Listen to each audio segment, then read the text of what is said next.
చాలా దారుణం. ఎందుకంటే మన ఇండియాలో ఎక్కడ కూడా ఆస్తి పన్ను ఇంటి పన్నులు 15% పెంచిన దాఖలాలు ఎక్కడ కూడా. మన ఆస్తి పన్ను ఇంటి పన్ను ఏదైతే ఉందో దాన్ని 15% పెంచామని చెప్పి అందరి దగ్గర కూడా 15% వసూలు చేయడం జరుగుతుంది. ఇది చాలా దారుణం. ఏంటంటే 15% పెంచడం అనేది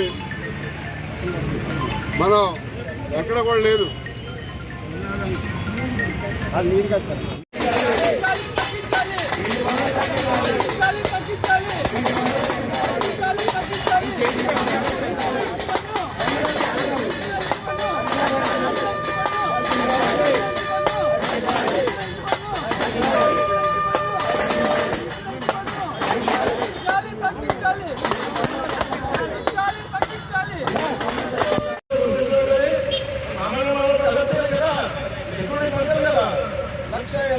మంది ఆర్మీ చాలా పోస్ట్ ఉన్నాయి. బాగా 180,000 ఇప్పుడు ఏం బాగాలేరు.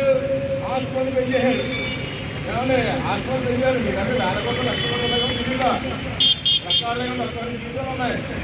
ఆ 70 జీవితాలు అన్నీ కూడా వీలుగా పెంచాలండి. ఎలా బతకాలి? అలాగే అంటే అన్నారు. ఏముందని అలాగండి వాళ్ళు చెక్ చేశారా? బాబు చంద్రబాబు నాయుడు గారు ఈ ఎంపీలు మార్చండి. వాళ్ళ ఆలోచన విధానం ఈ దేశం ఈ రాష్ట్ర భవిష్యత్తు పోయేలాగుంది. ఎందుకంటే మార్చండి. ఇక్కడ వాళ్ళ ఐడియాలజీ అమలు చేస్తారు అనుకుంటున్నాం. అయినా మీకు తెలియదే ఉంది.